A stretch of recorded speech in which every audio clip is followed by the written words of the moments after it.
capítulo 2, versículo 18 a 22, é esse aqui, ó. Como preferir.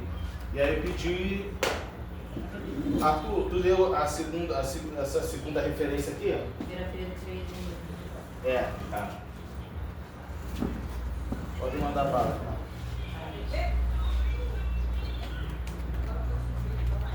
Vós. É um meio da revista, se quiser. Mas a letra pequena. Pequena. Vós, servos, sujeitai-vos com todo temor aos vossos senhores, não somente aos bons, moderados, mas também aos maus, porque isso é agradável de alguém por causa da consciência para com Deus. Suporte tristeza, prodecendo justamente, pois que a glória essa, se quando cometeis pecado e sois por isso esbofetados, sofreis com paciência. Mas se quando fizeis o bem e sois afligidos, sofreis com a paciência. Isso é agradável a Deus. Tem mais um pouquinho aí. 21, 22. Eu vou completar aqui. Porque para isto sois chamados, pois também Cristo padeceu por nós, deixando-nos o exemplo para que sigais as suas pisadas, o qual não cometeu pecado, nem na sua boca se achou engano. Pode ir. Semelhantemente, vós, mulheres, sede sujeitos aos vossos próprios maridos, para quem também, se algum não obedecer à palavra, pelo procedimento de sua mulher, seja ganho sem palavra, considerando a vossa vida casta em temor, porque os olhos do Senhor estão sempre os justos, e seus ouvidos atentos às suas orações, mas o rosto do Senhor é contra os que fazem males. Antes santificai a Cristo como Senhor em vosso coração, e estáis sempre preparados para responder com mansidão e temor a qualquer que vos pedir razão da esperança que há em vós. Então, gente, só fazer um primeiro link com a aula passada, né, que ainda está em Pedro, rapidamente. Quem era Pedro? Pedro foi um dos apóstolos de Jesus, era um homem, quando ele escreveu isso aqui, ele já estava num nível já de maturidade avançada, ele já era um homem amadurecido, já tinha uma liderança sobre os seus ombros, ele já estava cuidando de algumas igrejas, participou do concílio lá de Atos 15, e agora ele está vendo que a igreja da Ásia Menor, né, as igrejas da Ásia Menor, e uma das coisas que foi dita a semana passada, essa revista trata-se de epístolas universais. Só recapitulando aqui, para quem não estava, era por que universais? Porque ela não se restringe àquela igreja somente. Aquele aprendizado era genérico para as demais igrejas. Por quê? As igrejas tinham acabado de estourar sobre o comando de Nero, o imperador Nero, perseguição. Então os cristãos começaram a se dissipar, se espalharem. E teve igrejas que foram estabelecidas, não foi nem por Paulo ou por algum outro apóstolo, foram por cristãos simples, que começaram a levar o evangelho, começaram a ministrar, e aí sim, depois os apóstolos vieram com a finalidade de organizar, sistematizar aquelas igrejas, botar ordem, né? E uma das principais coisas que estava acontecendo era falsos mestres que estavam não só entrando no rebanho, mas também alguns se levantando e trazendo aquela confusão com a finalidade de atrapalhar. E Pedro, ele vem trazendo uma carta pastoral com o intuito de fortalecer o ânimo daquelas membresias trazer uma esperança. E a tônica de 1 Pedro é resiliência. Vou usar na linguagem de hoje, resiliência às provações. Se você olhar ali as cartas de Pedro, vem falando sobre as lutas que estavam para acontecer. Tem um versículo que eu até botei como referência, diz assim: não estranheis a ardente tribulação ou ardente perseguição que vem sobre nós. E aí uma coisa que a gente tem que aprender na nossa caminhada, o pastor fala bastante, que as lutas, a adversidade, as intempéries, as vicissitudes da vida fazem parte. E muitas das vezes serve como Paulo, uma linguagem de Paulo, serve como aio. O que é aio? Aio é uma instrução, é uma pedagogia para a nossa vida. Então, essa finalidade, muitas das vezes Deus usa o sofrimento, permite na nossa vida justamente para nos instruir, para refinar a nossa fé. Tem um pensamento que muita gente fala, né? Que bons marinheiros é forjado, né? Como é que é? Em mais navios, né? Fazem bons marinheiros. É isso aí, obrigado. Mais bravos fazem. Exatamente. Então, esses homens, quem está falando ali foi o cara que foi forjado em muitas tribulações. Ele foi perseguido, ele passou por várias dissensões, e o fim dele, muitos de nós já sabemos, né? Foi ser crucificado igual mestre. A diferença que ele pediu para ficar de cabeça para baixo. E aí ele começa aqui, a proposta da lição é falar sobre relacionamentos, que são vários. Aí eu botei proposital, não somente com Deus, o verticalizado, mas o horizontal com os irmãos. E fala também sobre submissão, e tem muita coisa interessante aqui. E aí a primeira coisa, como é que eu faço para construir um relacionamento dentro do reino de Deus? Não vou falar somente com Deus, mas dentro de Deus, porque tem que cumprir esse ciclo aqui. Com Deus, oração, leitura da palavra, obediência, honra e amor. Isso aqui são alguns princípios para a gente fortalecer a nossa aproximação com o Senhor. Com os irmãos, serviço, amor e responsabilidade. Nessa convivência tem que ter responsabilidade, tem que ter compromisso, e Jesus fala muito sobre isso. Tem um texto muito interessante, vamos pedir aí, vê aí, irmão, por favor. 1 João capítulo 4, versículo 20, muito interessante, fala sobre isso. 1 João capítulo 4, versículo 20.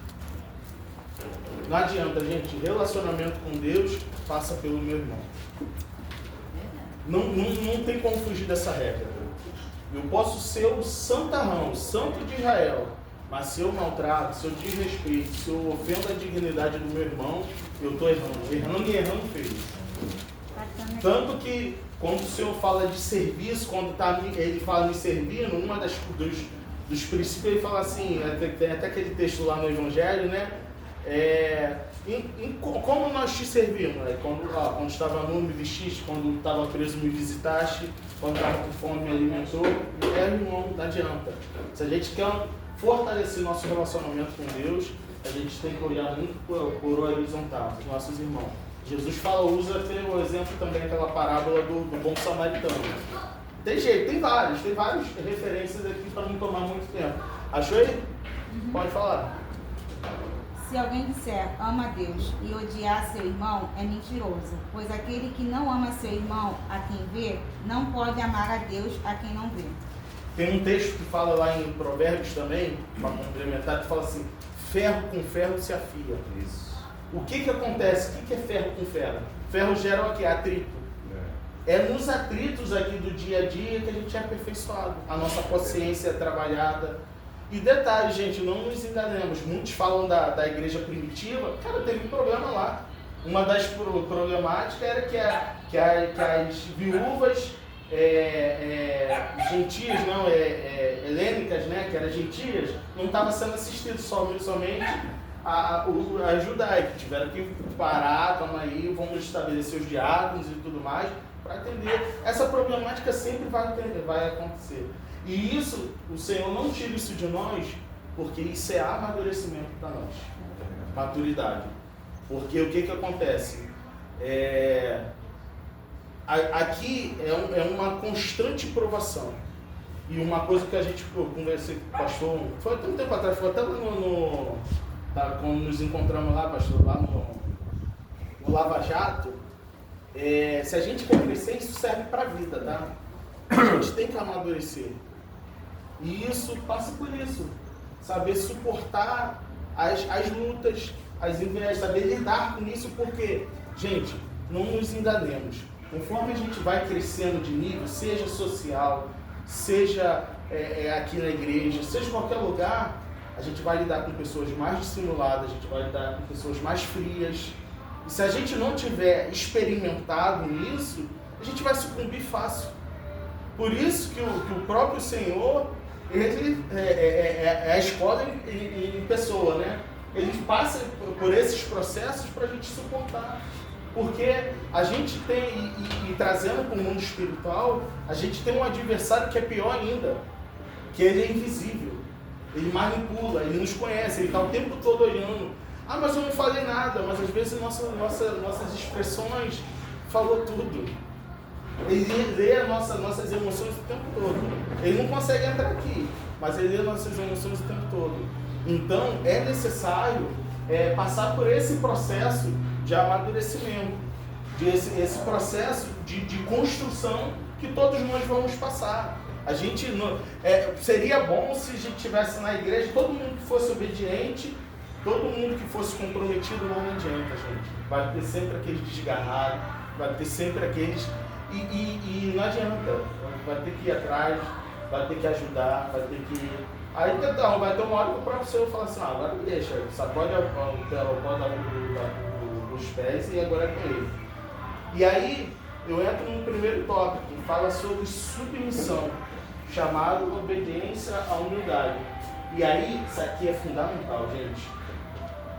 Como eu estou diante de Cristo? Isso aqui é um ouro. Eu estou grato, obediente, confiante. Ou eu estou com sentimento de culpa, medo ou ganância. É a primeira coisa. Diante de como? Porque o Senhor, a gente já sabe, não precisa nem falar. A primeira coisa quando a gente se apresenta diante do Senhor, Ele não vai olhar o que a gente está na mão, Ele vai olhar o nosso coração. O coração aqui simboliza a nossa mente, tá, gente? E aqui, ó, o perigo está aqui, ó. E vou explicar por quê. A tônica de tanto Pedro, Paulo falou muito sobre isso em Gálatas e Colossenses, Pedro falou em 1ª e 2ª Pedro, teve quem foi outro que falou também sobre isso. Isso aqui, ó, na mão de gente manipuladora, vai brincar contigo. Porque o que acontece? Aí a necessidade de estar balizado em igreja séria. Porque se tu pegar uma liderança maldosa, ele vai te prender, te acorrentar pela culpa, pelo medo ou pela ganância. Por isso que é importante, gente, isso aqui é valiosíssimo. Porque a gente estruturado, a gente não se torna preso fácil. A gente alimentado, não só pelo que vem do nosso púlpito, mas a gente fazendo a nossa parte, a gente deixa de ser presa para a face. A gente tem exemplo aqui, não preciso, por questão de ética, não vou citar o nome da nossa irmã, mas passou por esse processo aqui, ó. Por um desses daqui, ela foi pega. E aí a preocupação de a gente estar alinhado, estruturado, amadurecido, para não ser presa fácil. E aí tem uma coisa que a gente começa a trabalhar, para onde eu levo essa submissão e essa honra na minha vida, em várias áreas. No trabalho, a gente tem que respeitar a hierarquia e as autoridades que são constituídas sobre acima de nós. A gente concordando ou não. E a própria palavra nos orienta a gente a obedecer. A própria palavra nos orienta a gente se submeter. Sabe por quê? Porque o oposto de submissão é anarquia.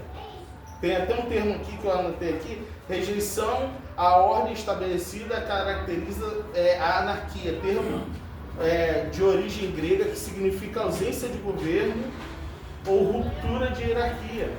E Deus não se agrada. Anarquismo e a vida é um exercício.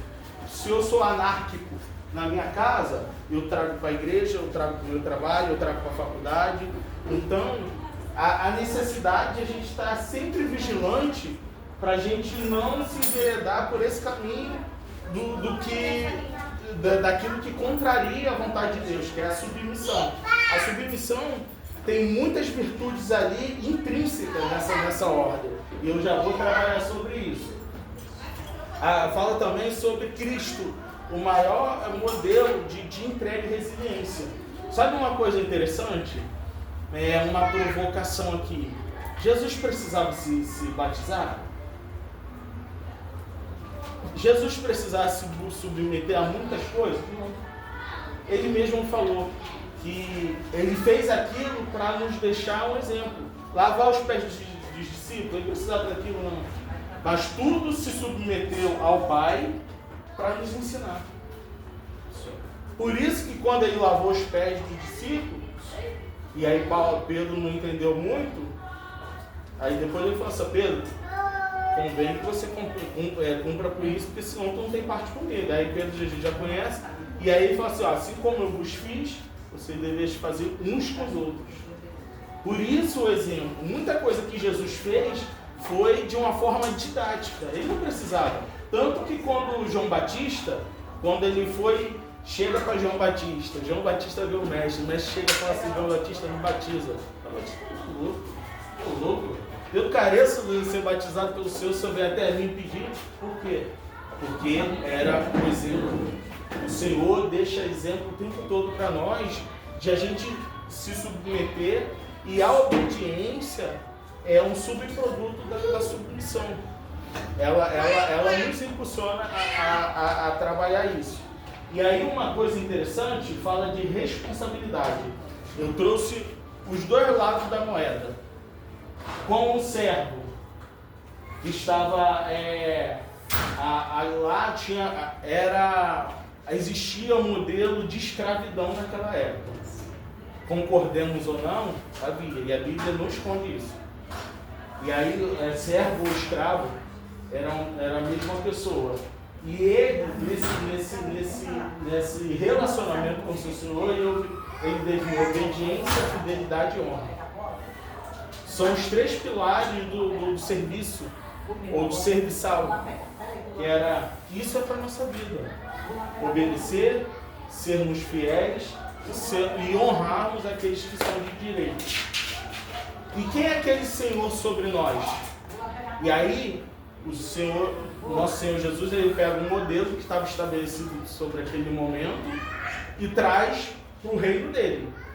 Que aí, como o Senhor da nossa vida, trazendo a pessoa do Senhor Jesus, ele nos direciona, ele nos provém, nos damos alimento diário e ele nos provém a segurança, nos dá segurança. Então direção, provisão e segurança. Olha para a tua vida. A gente não vê Deus fazendo tudo isso, nos dando direcionamento para onde quer que nós quer que Ele quer que nós andemos.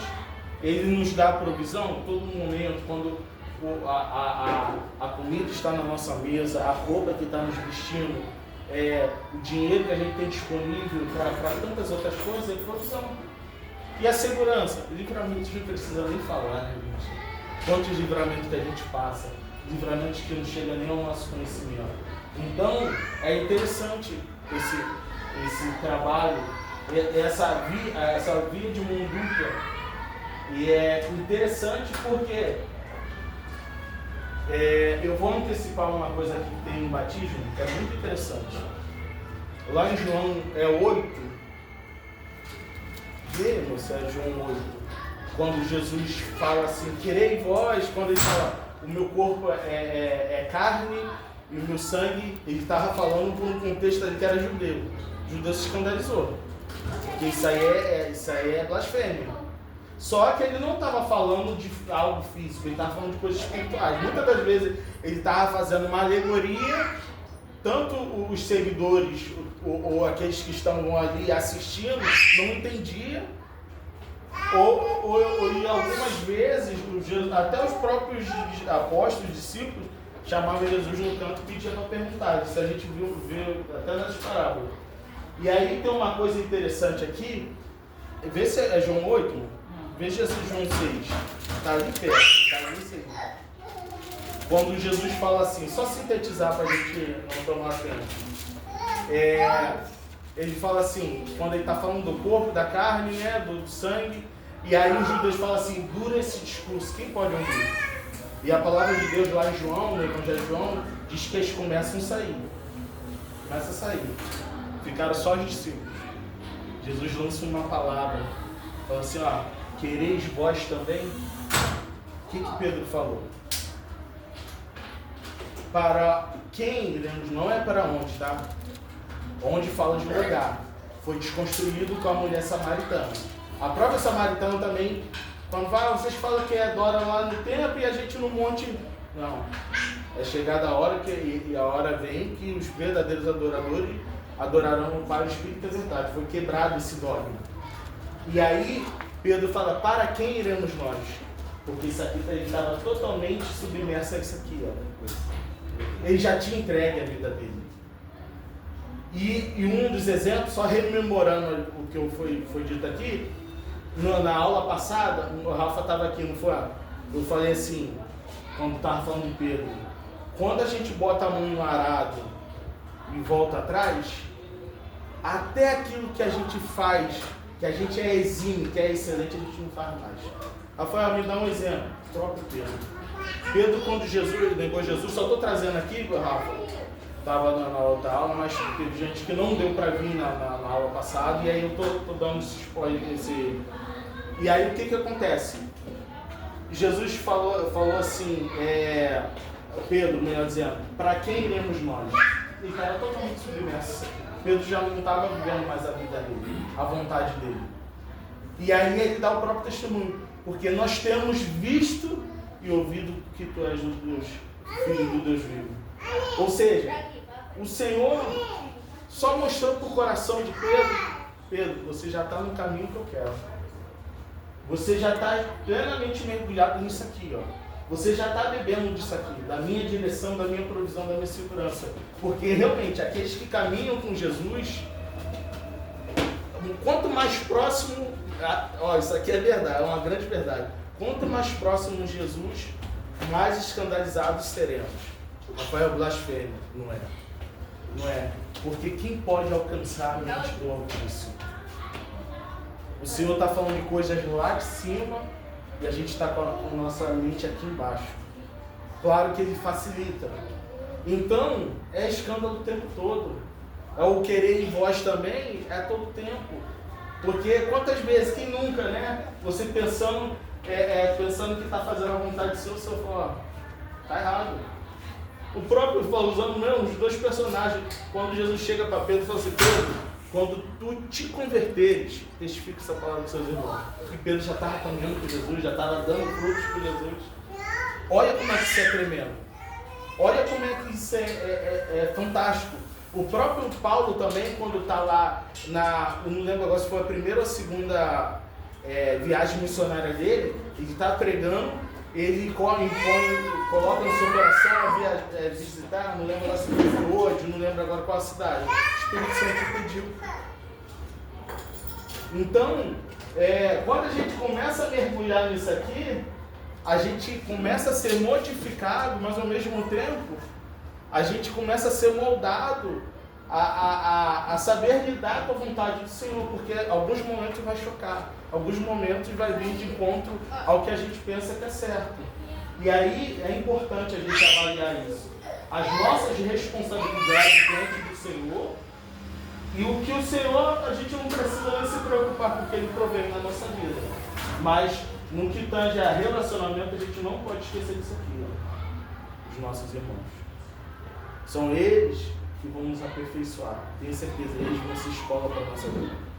Seja pela experiência, seja pelo confronto, seja pelo conhecimento ou seja, vai agregando. Ou seja, o ferro com o ferro vai se afiando. E assim, tem uma coisa tão interessante sobre a comunhão. Tá aqui, depois eu vou trazer sobre isso. Interessante, no Salmo 133. O quanto isso aqui, a igreja, quando entender a igreja, eu estou falando igreja geral, tá? Quando a igreja entender isso aqui, a gente vai estremecer no inferno. Mas eu vou chegar lá. E aí agora eu vou falar, eu não gosto, eu estou só pincelando aqui, gente, mas aqui eu trabalho muito esse mapa mental aqui, que para mim é melhor. Eu lembro mais rapidamente sobre o texto. Alguém quer comentar alguma coisa, quer acrescentar, quer fazer alguma pergunta? Fique à vontade aí.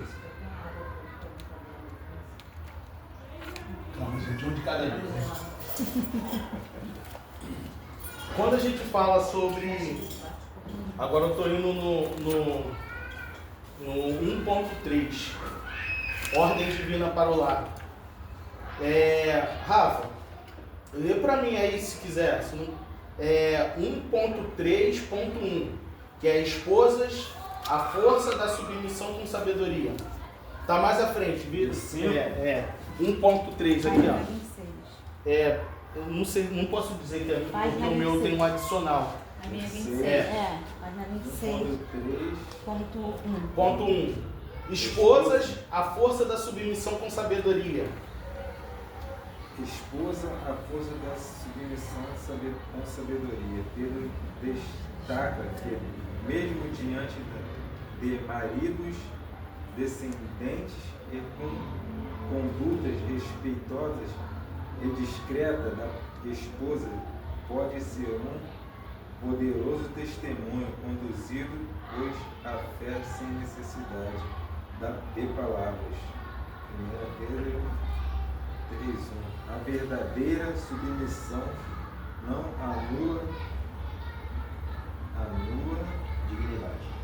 a dignidade, mas exalta valores como integridade, honestidade e um estilo de vida exemplar. Continua. Não, tá bom, obrigado. Uma coisa interessante aqui, que o próprio texto ressalta: a verdadeira submissão não anula a dignidade. É o primeiro ponto a ser levantado aqui.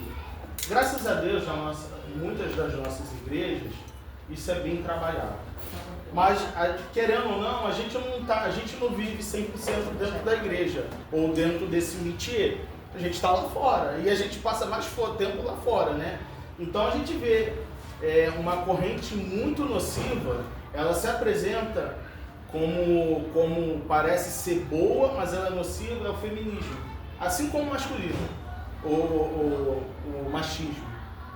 São perniciosas porque, se a gente for na essência do feminismo, ela é contra as escrituras sagradas. Ela começa, e a gente vê hoje o negócio está mais escrachado. Só que quando eu olho para a mulher através das escrituras sagradas, a dignidade dela não é anulada, pelo contrário, é exaltada. A mulher, como diz, a gente conhece o texto que a gente fala, a mulher virtuosa, ela edifica. Olha, só a gente olhar a mulher virtuosa ali, cara, ela dá um banho. Na verdade, o marido dela que é uma boca aberta, né? Porque ela trabalha, ela faz a provisão dentro do lar, está lá em Provérbios 31, se eu não me engano, 30 ou 31. Ela provém, ela cuida das suas subordinadas, ela negocia, ela tem a preocupação de se cuidar, ela cuida pela casa, né? A questão de zelar pela casa. Cara, aquela mulher é perfeita. E ainda diz assim, ó, tem um versículo que diz assim, que um homem é honrado pela mulher que tem. E aí, gente, a gente olha aí, infelizmente, permito colocar umas mulheres mal amadas aí, cara, falando que o papel da submissão feminina é um engodo, que é um erro. Não, na verdade, no formato bíblico é uma bênção. Porque como é que você olha a mulher pelo contexto bíblico? Ela alicerce não só do homem da casa. A mulher, quando você tem uma mulher sábia dentro de casa, meu parceiro, tu tá bem. Tu tem alicerce em casa. A gente já conhece uma mulher, por exemplo, quando a gente se levanta azedo, a gente não tem a capacidade de transtornar a casa. Mas quando uma mulher está azeda, meu parceiro, quem tem criança, os pais pega logo os filhos, vem pra cá, que mamãe tá muito legal, né? Até eu, vem pra cá. Porque a mulher tem esse papel de estabilizar a casa. Por isso que a sabedoria e a virtude é atrelada à mulher, o papel da mulher. Porque ela é o alicerce do seu marido. O cara, é bem básico, quando o cara tem uma mulher virtuosa do lado, o cara dispara. E o oposto acontece também, o cara decai. Outra coisa que está na mulher, ela é a virtude do conselho. A mulher tem uma persuasão que é inerente dela. E aí pode acontecer das duas formas. Vamos pegar duas mulheres que em situações contrárias para exemplificar. Eva, o que Eva fez com sua casa? Destruiu. Através de o quê? De um conselho, da persuasão. Claro que o Adão foi condescendente. Porque quando o Senhor tratou, foi com Adão. Tanto que a Eva ficou de lado. Adão, o que aconteceu, meu parceiro? Falei, foi contigo, não foi com Eva, não. Ele foi condescendente. Agora o oposto, Abigail. Vocês conhecem a passagem de Abigail? Cara, que mulher sábia. Ela evitou uma mortandade dentro da sua casa. Davi, só para sintetizar, Davi estava com seus guerreiros, estava fugindo ainda de Saul e tudo mais. E ele, várias vezes, por várias oportunidades, ele protegeu o rebanho de Nabal, acho que era Nabal, se eu não me engano. E aí, no momento, ele está ali com seus homens tão famintos, aí ele falou, pô, cara, a gente ajudou tanto a Nabal, pô, vamos lá pedir um pouco de comida. Nabal, doidão, falou assim, tá maluco, rapaz, quem é você, sei lá e tudo mais. O que aconteceu? Davi se enfureceu, falou, vou matar esse cara é safado. Eu fiz uma parceria com ele, na hora que chegou o meu momento de ser beneficiado, ele não está cumprindo. Um dos servos de Abigail corre até ela e fala assim, ó, corre, porque teu marido está fazendo loucura. E ela vai, manda preparar uma oferta, e ela vai, e tinha muito naquela época, isso aconteceu até com Jacó e Esaú. Eles tinham cultura, quando alguém estava vindo contra você, você levava ofertas para aplacar a ira. Foi o que ela fez. E de fato, Deus deu sabedoria a ela aplacou. Ou seja, a gente vê os dois lados da moeda. A mulher que foi tola e destruiu a sua casa, e a mulher que foi sábia e evitou uma mortandade. Outra coisa aqui, ó, que eu já prefacei, harmonia. Cara, quando a mulher zela pela harmonia da casa, as coisas andam. É aquilo que eu falei. Quando a mulher não está bem, ela pode transtornar toda a casa. Ela cria um ambiente hostil e, assim, o adversário sabe disso, tá? O adversário, ele investe muito nas mulheres aí, para nós, homens, casado ou ainda está nesse processo. Cara, ministra sobre as suas mulheres, porque elas são muito atacadas pelo diabo. Porque o diabo sabe que se tocar na mulher, ele transforma a casa.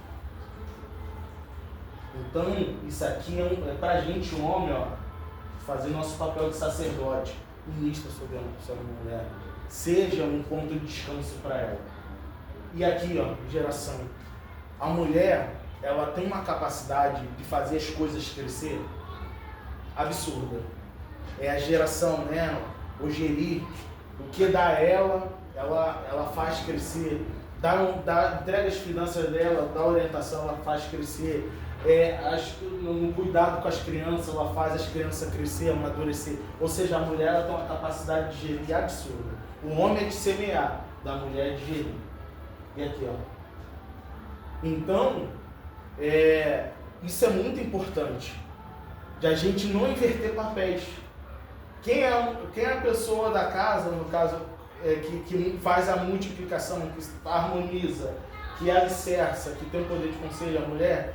Então, ó, deixa que ela toque isso. só dá o suporte, só dá a proteção, só dá a administração e deixa que ela toca isso.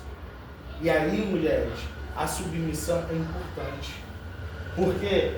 Porque se vocês não entenderem essas virtudes na vida de vocês, vocês não vão cumprir com o papel divino e quem perde é a casa. Porque a mulher não diz que o homem é a cabeça, a mulher é o pescoço? E quem direciona a cabeça? É o pescoço. Então, aqui não precisa falar, que aqui, graças a Deus. Mas para a mulherada lá fora, elas não entendem isso, o valor dela. Só que hoje está tão diferente, porque a gente vê hoje, essa juventude de hoje, elas acham que a mulher tem que ser superior ao homem. Hoje as mulheres elas estão vendo que elas não têm mais que abaixar a cabeça para homem, é o que a gente tem visto aí fora. A mulher ela quer ser melhor que o homem hoje, tanto que elas estão trabalhando.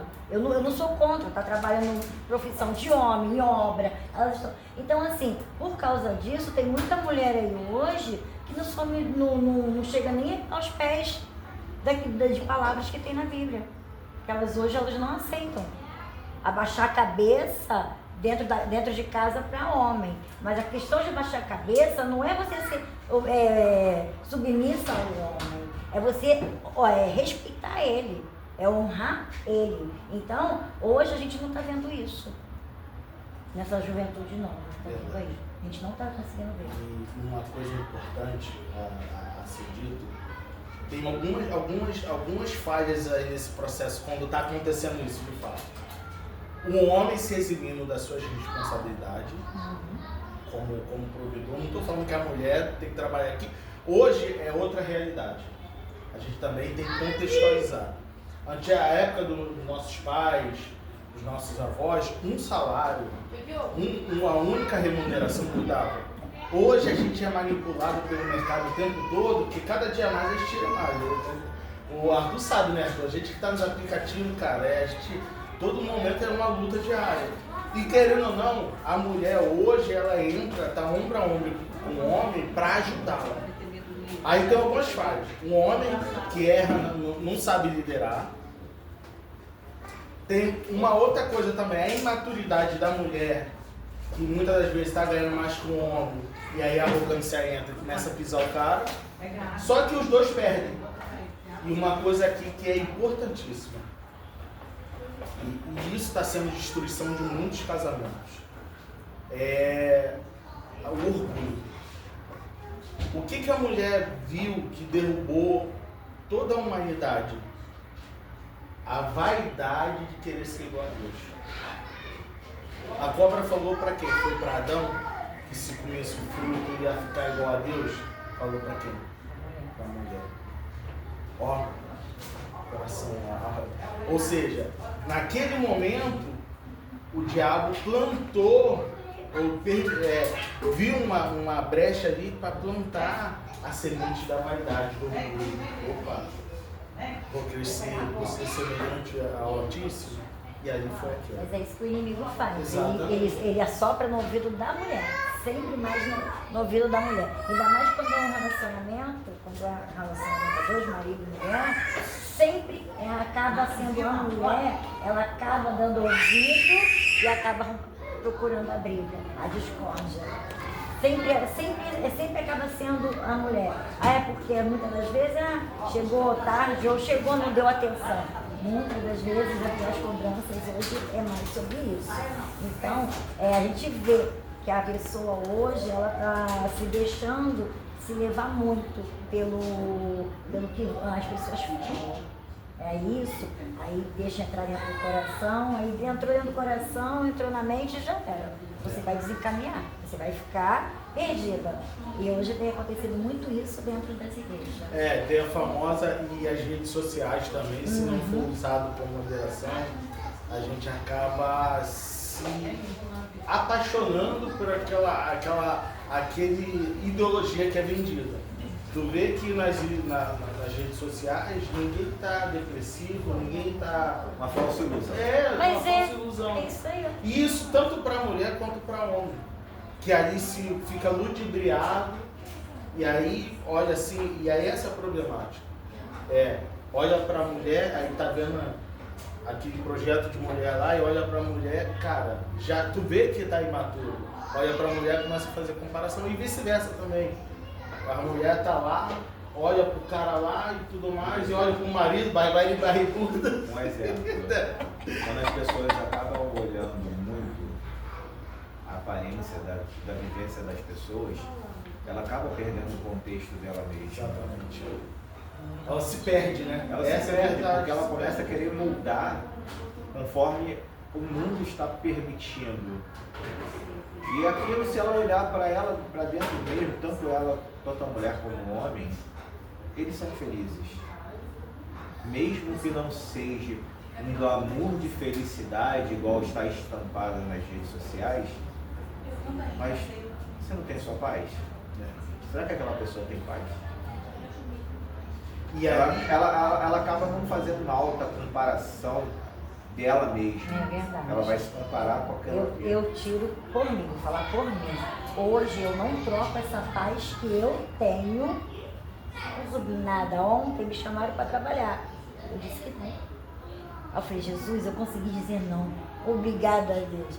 Por quê? Eu trabalhava num local de perdição.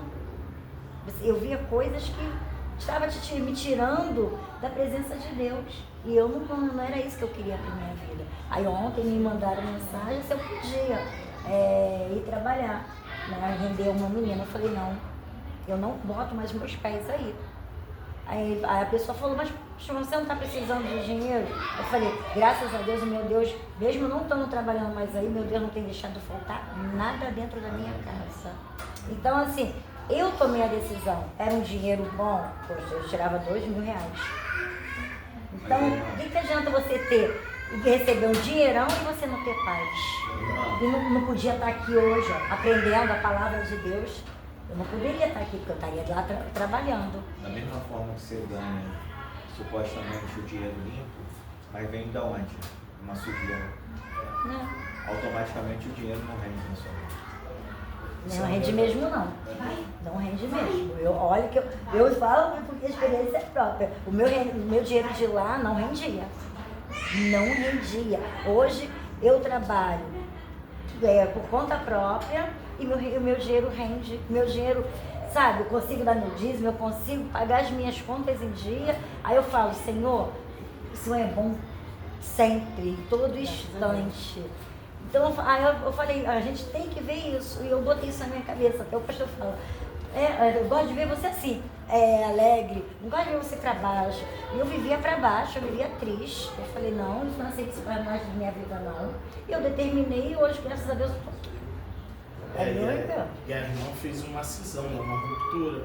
E às vezes o pecado, pecado não vou falar pecado, mas a tentação, ela começa a se arvorar dessa forma, de forma sutil, vai te pegar justamente naquilo que você está necessitado, que não quer ter um valorzinho mais sobrando para poder passear, para poder comer uma comida mais elaborada no restaurante, enfim. Só que o diabo muitas das vezes usa essas estratégias. Então a irmã foi sábia, fez uma cisão. Não estou falando que dinheiro é ruim, pelo amor de Deus, gente. Ninguém é maluco aqui. Mas você entendeu que havia uma armadilha por detrás disso. Não era o dinheiro em si, mas era a armadilha que estava sendo desenhada ali por trás. E Deus te deu sabedoria e vai te dar graça para você ganhar de outras formas. E eu ficava triste o tempo todo. Uma dos alertas de Jesus, que mais, vamos botar assim, aspas, preocupou Jesus, no que tange ao homem, foi o amor ao dinheiro, ao Deus Mamon. Tinha outros deuses. Tem vários deuses que concorrem pelo nosso coração. Mas o Deus Mamon é o que muitas das vezes mais ganha no nosso coração. E aí Deus está sempre se alertando, o nosso Senhor Jesus Cristo está sempre nos alertando sobre isso, para a gente não se perder, para a gente não ser enveredado, ser arredado por uma armadilha e tudo mais. Falando aqui sobre o papel do homem agora, comando, ou seja, liderança, isso cabe estar sobre os nossos ombros. E aí liderança não precisa nem falar, não é ser traidor, não é ser babaca, não, pelo contrário. Um homem sábio, ele tem liderança, ele tem postura, ele tem energia, mas ele conversa com a sua esposa, ele pede conselho, porque ele sabe que a mulher, ó, isso aqui, ó, conselho. Ela tem sabedoria para ajudar. Outra coisa que o homem tem, e é nosso, proteção. Primeira coisa, veio um assaltante, parceiro, você que tem que tomar frente. Protege tua mulher, protege teus filhos. É uma escada. O homem, a mulher, o homem protege a mulher e, consequentemente, a mulher protege os filhos. Então, na primeira coisa, luta corporal, o homem tem que entrar. Tem visto lembrar uma situação que viu um cara, um motoqueiro para assaltar, o cara foi o primeiro a correr. Mas, tipo assim, pô, cara, não adianta, cara, isso aqui é nosso. Proteção, tem que estar no nosso sangue, tem que estar no nosso DNA. Provisão, foi falado sobre isso, entendeu? A mulher, ela ajuda o homem, porque hoje é a realidade. Hoje, normalmente, uma remuneração, não sei quando o cara está bem sucedido e tudo mais, mas normalmente uma remuneração hoje não sustenta a casa, por isso a mulher, ela sai para ajudar, por amor ao homem, por amor à família, por essa questão da harmonia, de ajudar, sabe que então a mulher saiu, mas isso aqui, ó, é os nossos ombros. E disciplina. Quem comanda, traz disciplina para casa é o homem. O homem, ele respeitosamente, ele tem que trazer disciplina para o seu casamento e para os filhos. Quando eu vejo, e aí, só para a gente entender o que eu estou querendo dizer aqui, disciplina. Quando eu olho uma casa bagunçada, é que o homem está falhando no seu dever. Quando os filhos estão sem disciplina, fazendo zoeira, é que o homem ou não tem, ou está faltando. E isso é tão importante, o papel do homem. O diabo está trabalhando ardentemente para desconstruir cada dia mais a figura do homem. Então, a gente só precisa nem fazer muito esforço, é só olhar a sociedade. O papel do homem é tão importante e, principalmente, ele é imprescindível na construção da sexualidade, da identidade da sexualidade tanto do menino quanto da menina. Eu aprendi isso com pessoas que são formadas nessa área e aprendi sobre isso.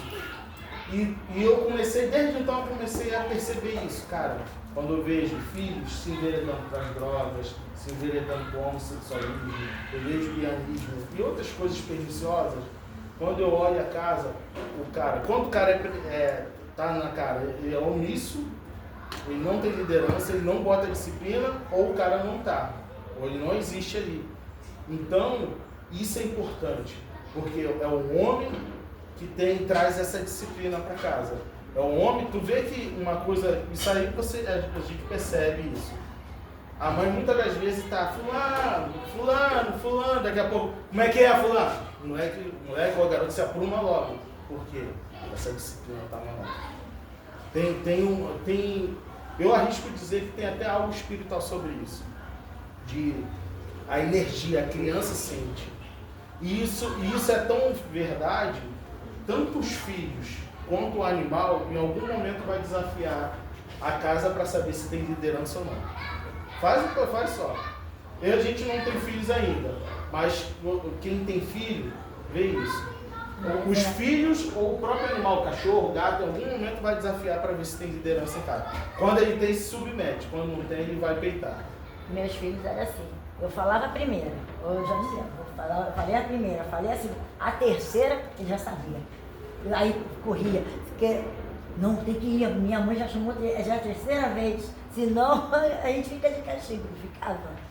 Eu nunca gostei de ficar falando mais de 3 vezes, eu sempre sei. Aí quando eu dava aquele grito, aí eles vinham, ficavam quietinhos, mãe. Eu falei, tem que ser, era só eu e minha mãe, então alguém tinha que pegar e puxar. Aí meu padrasto falava, por que você é tão assim com as crianças? Eu falei, porque eu quero que eles sejam bons homens. E hoje, graças a Deus, meus filhos são uns excelentes pai, marido. As minhas noras não têm que reclamar. A forja da criança vem dos pais. Aqui, ó, disciplina. Não tem jeito, é o pai, é o pai. A mãe até ajuda, mas isso aqui é do pai. A disciplina, a organização, a ter comando dentro de casa é o pai, é o homem, ou deveria ter, né? Seguindo adiante aqui, falando agora dois pontos, né? Falando sobre fraternidade, ainda é um pouco sobre isso aqui, ó. A fraternidade como caminho da unidade. Gente, tem uma coisa aqui fantástica. Quando a igreja entende sobre unidade, ela voa e sobrenatural sempre acontece. É só lembrar aí nos textos bíblicos. Quando a igreja se colocou em oração, entrou num único propósito sobrenatural, aconteceu, me dá exemplo, Rafael. Vou lembrar pelo menos 3 aqui. A primeira, quando houve aquela sabotagem lá em Esther. Interessante aqui, um dado só para título de informação. Esther é o único livro que não menciona em momento nenhum o nome de Deus. Mas a gente vê Deus o tempo todo trabalhando ali. Coisa linda, né? E aí, quando houve aquela sabotagem ali para exterminar os judeus, o que Mardoqueu, que era tio de Esther, fez? Vamos entrar em oração, propósito, para Deus mudar esse quadro. E o que aconteceu? Deus virou o quadro, o nome dele foi engrandecido. Aquele canalha, fugiu o nome dele agora, que queria matar exterminar os judeus, o Senhor deu uma sonolência, acho que foi sonolência. O rei começou a ler os livros, alguns eram livros de história de benfeitorias ao rei e ao reinado. O rei começou a folhear e ver que havia uma benfeitoria e não tinha sido recompensado. E Deus trabalhou ali. E ali, a partir de Esther, foi gerado a festa em Israel, que é chamada de Purim. Quando fala lá das festas de Purim, tem a ver, sejam bem-vindos. Quando a gente vê na Bíblia falando sobre as festas de Purim, tem a ver com Esther, o grande livramento que Deus deu ao povo de Israel. Esse é o primeiro negócio. Segundo exemplo, estou falando de unidade aqui, pastor, que chegou agora. Amém. Quando a igreja se coloca em unidade, sempre acontece o sobrenatural. Dá uma só ligação. Atos 2. O que aconteceu com Atos 2? O povo ficou orando ali, unido. O que houve? Um grande mover, um grande derramar do Espírito Santo. Mais um. Atos 12. 5 a 12. É ali, o que acontece? Pedro foi preso. O imperador estava querendo matar Pedro, assim como fez com Tiago, para colocar como exemplo para o outro, para intimidar o cristianismo. A igreja se pôs em oração. O que houve? O sobrenatural. Abre aí Salmo 133. Tem uma coisa fantástica aí. Só reforça aquilo que eu falei. Para os nossos dias, esses dias, a nossa igreja se pôs em oração. Como é que o Midian apareceu aí? É isso, gente. Salmo 133. Que coisa linda tem isso aqui. Tem um mistério muito grande aqui. Só reforça o que eu estou dizendo aqui. Salmo 133. Diz aqui: ó, quão bom e quão suave é que os irmãos vivam em união. E aí o Davi começa a descrever esse mistério.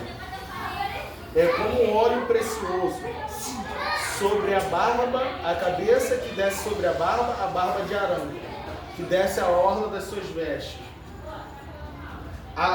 O que acontece? Davi usa a figura de um corpo. A cabeça Cristo, a unção vem de Cristo e vem descendo sobre toda a igreja, pegando os maiores, aspas, do reino até os menores. Mas a coisa fantástica que acontece está aqui no versículo 3 aqui, diz assim: é como o orvalho de Hermon, que desce sobre o monte de Sião, porque ali o Senhor ordena bênção e vida para sempre. O que Davi está comparando ali? Hermon fica, o terreno, o país Israel é acidentado. E Hermon ficava lá em cima. Israel chove pouco, chove pouco às vezes, 2, 3 vezes. E aí o que acontece? Olha como é que isso é tão tremendo, gente. Como isso é tremendo quando a igreja está em oração, está em unidade. Olha como é que o sobrenatural acontece.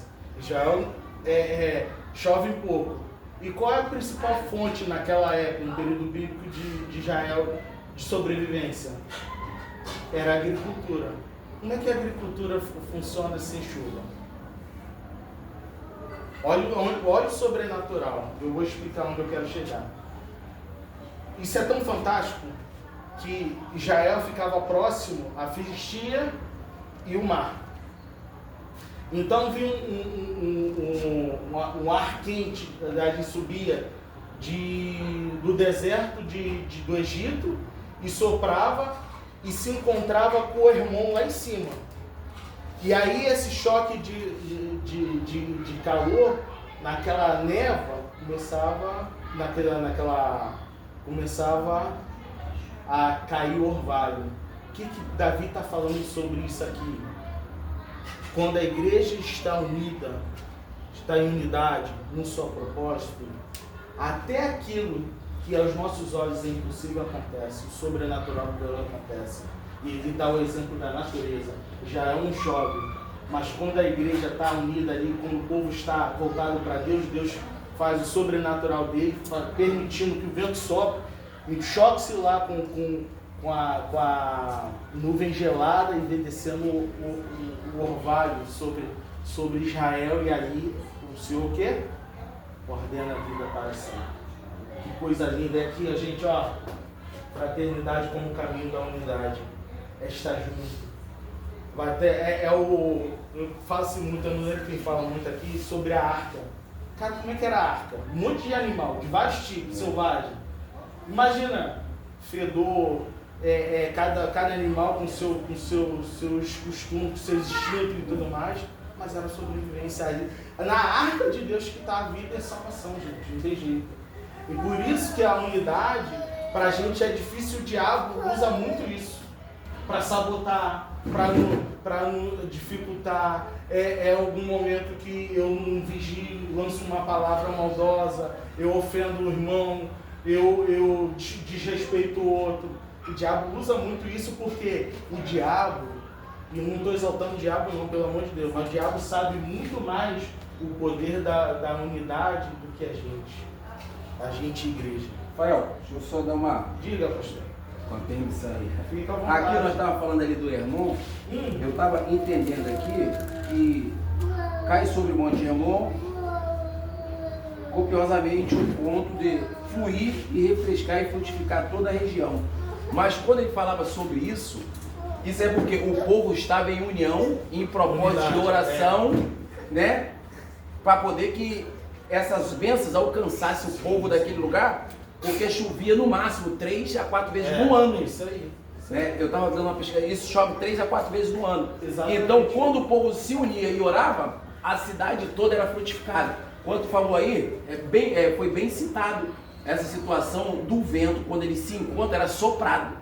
Então, onde que tinha seca durante a noite, quando amanhecia, aquele chão já estava todo arejado. É isso aí, é o mistério. Caralho, quem vai explicar Deus? A unidade é nossa, é um esforço nosso de estar ligado.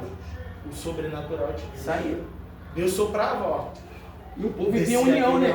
União e oração. E ali o próprio Davi fala, porque ele está usando tu vê quando ele começa, ele fala, quão bom e quão suave é que os irmãos... Isso aí era... Aí ele dá o exemplo do azeite, porque quando o povo está unido, o sobrenatural. Lembra aquele texto, quando o Senhor fala para Josué, manda o povo santificar que amanhã eu vou fazer coisas tremendas. É isso. Quando o povo entende, apesar eu deixo as minhas divergências, as minhas picuinhas um com o outro e vão me unidando, por isso que eu comecei a citar aqui, Atos 2, Aqui, ó, a igreja orando por Pedro. Falei lá sobre Esther, porque havia uma armadilha de Satanás para eliminar Israel. E aí o povo começou a orar, a jejuar. E aí Deus mudou o quadro. É isso que está o mistério. A unidade, quando a gente consegue estar unido no seu propósito, o sobrenatural do Senhor acontece. E aí Davi dá esses dois exemplos, da unção que derrama, ou seja, a unção ela tem algumas funções de capacitação, ela te dá intrepidez, ela te dá ligação com altos céus e tudo mais, e ela tem uma outra coisa também, proteção. A unção, se a gente pesquisar, era usada nas ovelhas, por causa de insetos que botava ovo, né, sobre o negócio. A unção, olha como é que isso é tremendo. A unidade traz a unção de Deus, ou seja, a capacitação dos altos céus, nos aperfeiçoando e traz a proteção de Deus para a nossa vida. E, consequentemente, olha como é que tem um desdobramento. O sobrenatural do Senhor acontece, igual acontece aqui.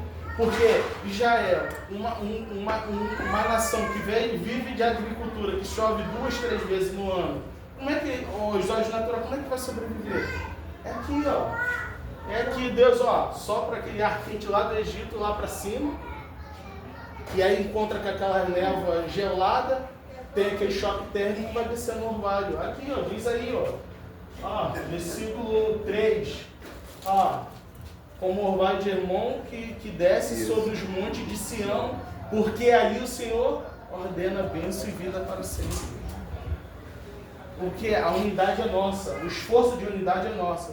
O sobrenatural pode deixar que Deus faz. E fala que nesse período, desse lugar lá do irmão, as árvores eram muito mais frutíferas do que as outras terras. Aí como é que tu vai entender o negócio aí desse? A gente vê o cuidado do Eu falo, por isso que é bom dar uma estudada de vez em quando para aprender. Porque era o lugar que era muito mais frutífero e aonde que quase não tinha chuva. Exatamente. Olha, estou só acrescentando aí. Irmão, isso é para tirar dúvida, isso é escola, aí tem que aprender. Hein? Gente, por isso que a importância assim da escola bíblica, porque como eu falei lá no videozinho lá, a gente é via de mão. Tá vendo como é que o pastor enriqueceu? Tá vendo como é que o Arthur ali trouxe uma situação, a irmã também? É isso. Um vai enriquecendo, um vai dando um testemunho, um outro vai dando, falando sobre o agir de Deus. Vou correr aqui para a gente finalizar. É isso, a EBD é isso. Porque não é só o conhecimento, é a comunhão. É isso aí. É o dispensar de Deus. Aqui é só um treino da unidade. A gente está junto aqui. Aqui tem várias cabeças e mentes diferentes, mas está unido aqui no seu propósito. Está aprendendo, está falando sobre Deus, está ligado. O Espírito Santo ministrando ali no coração de uma forma, Deus já ministrando de outra forma, Deus ministrando lá. O Espírito Santo está atuando aqui, gente. Amém. E aí, uma coisa que eu de repente li, sei lá, 300 vezes, nunca entendi. Aí daqui a pouco o Arthur vai e traz uma observação. Caraca, eu nunca tinha visto dessa forma. É isso. A riqueza da EBD é isso, é a unidade. A gente está junto aqui, somando força, acrescentando, colocando, trazendo um testemunho, porque às vezes um testemunho reforça a fé do irmão ali, entendeu? Essa é a grande bênção. Não é só somente conhecimento. Fala sobre unidade, fala sobre estar com o coração aqui pronto para ser ministrado pelo Espírito Santo. Aqui, ó, já vou dar uma corrida aqui. O sofrimento como um refino da fé. Gente, o Evangelho choca, mas é verdade. O Evangelho passa pelo sofrimento, sim. E como? Entendeu? Eu acredito que o Evangelho você nunca entra para ganhar. Sempre você vai estar perdendo, porque você mesmo vai se reconstruir em cima de tudo aquilo que Deus está falando para você. Então você nunca entra para ganhar. Não, essa concordância, não, com o Evangelho, aí nós estamos aqui, né? A gente vai perdendo as coisas mudando. Isso aí. A gente esquece as coisas mudando para ganhar as coisas espirituais. Essa perspectiva. É igual o Paulo, né? Paulo, quando ele está falando todo o conhecimento, mas todo o doutorado que ele possuía, todo conhecimento, todo doutorado, toda a expertise que ele possuiu, ele transformou em esterco. O esterco é o quê? Desculpa, o termo não é bosta, gente. Isso aí. Mas só para quê? Para ganhar o conhecimento de Cristo. E aí ele, no outro texto, ele fala assim, que quando ele está pregando o evangelho, ele não está trazendo persuasão ou conhecimento humano. Porque eu posso ter até uma habilidade, uma persuasão grande, mas eu posso falar aqui, falar palavra bonita e tudo mais. Posso até impressionar. Mas de repente, vamos numa simplesinha aqui que não tem tanto habilidade, mas nós vem e a graça de Deus sendo derramada, quebrantando, fazendo sobrenatural. Então, assim, Paulo está falando sobre isso. Claro que o conhecimento não deve ser descartado. E isso é importante, tá, gente? A gente não pode fazer apologia à ignorância. Na verdade, para cada um, e aí isso aqui é para trabalhar na nossa mente, que cada um tem a sua posição no reino de Deus. O próprio Paulo fala sobre a ideia do corpo, e um depende do outro, entendeu? Por quê? Porque para um, Deus vai usar de uma forma mais eloquente, de outra, de uma forma de um abraço. Como um abraço fala. De outro, cara, posso te ajudar? O que eu posso te ajudar? Cada um, Deus ministra de uma forma. E Deus fez assim com o reino. Pedrão foi lá, mas com o povão. Paulo usou para estar com os grandões lá, lá de Roma. Imperadores, mas Deus vai posicionando cada um. Então, assim, a minha palavra, ninguém deve se menosprezar. Pelo contrário, nós somos ferramentas no nome do Senhor. Talvez vai ter lugar que eu não vou conseguir alcançar, mas Deus vai, manda o Vini vai lá e... Entendeu? Aí, em outro lugar, o pastor vai ministrar tudo mais, mas em algum outro lugar, Deus vai mandar o Rafael, ou seja, ele vai remanejando o seu povo, ele vai trabalhando. E aí, como é que é o testemunho? Nova vida. O evangelho, quando entra na nossa vida, a gente muda. E as pessoas percebem, não adianta. E foi o próprio Pedro mesmo, já que eu sou revista dele, Pedro já estava mudando.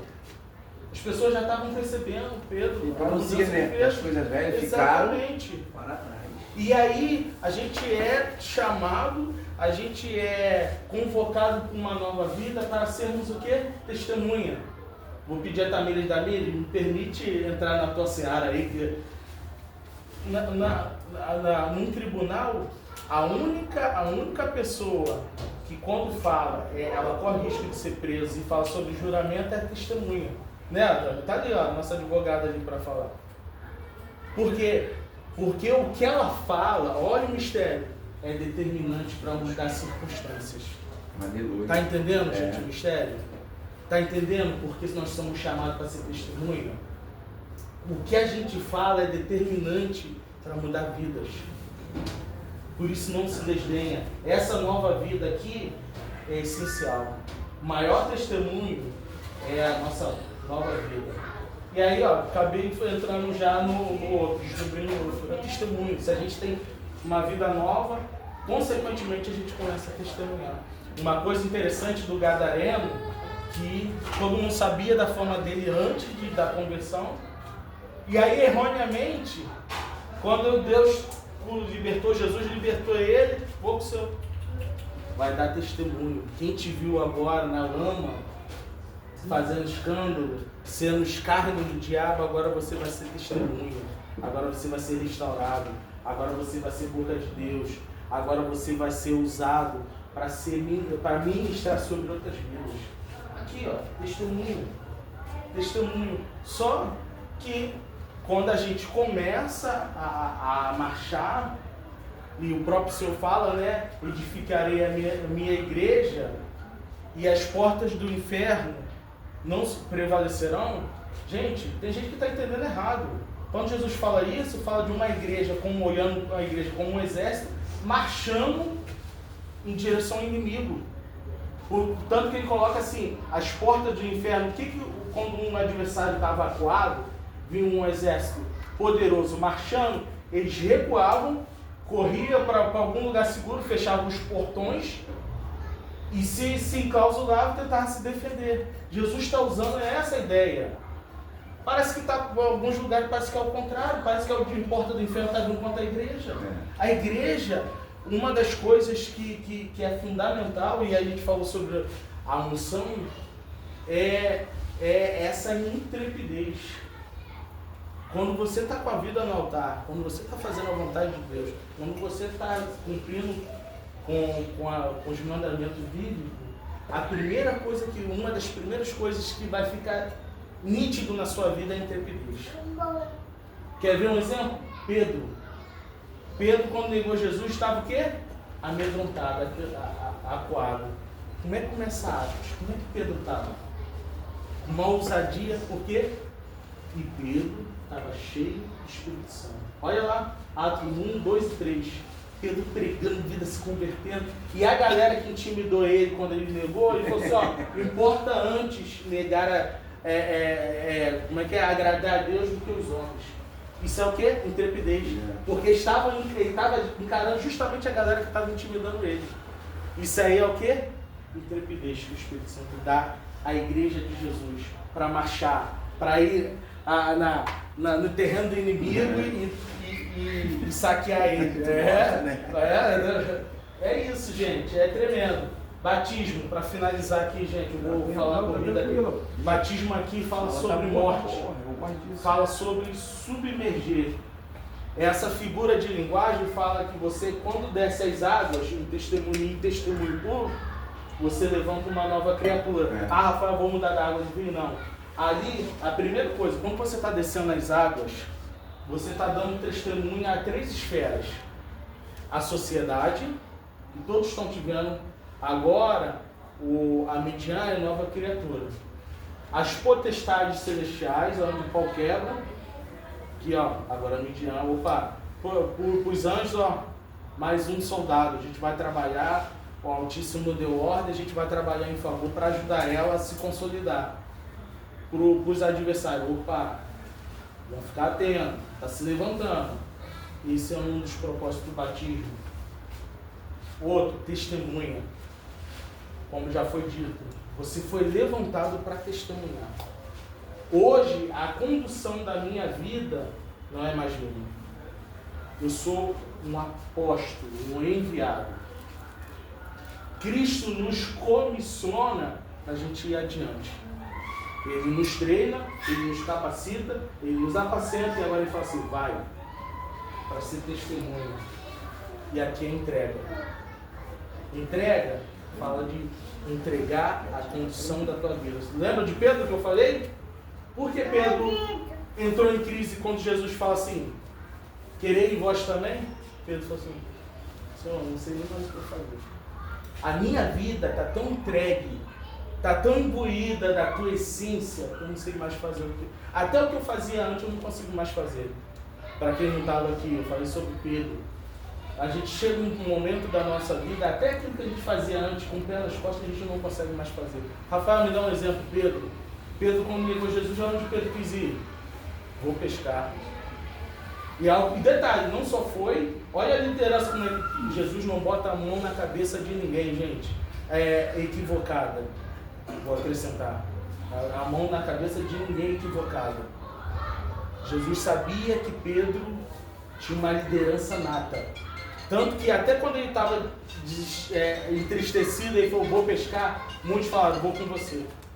E aí aquilo que ele sabia fazer, ele não fazia mais, porque o Senhor, quando chama a gente para uma grande obra, Ele vai nos frustrar para mostrar que a gente não pertence mais a Ele.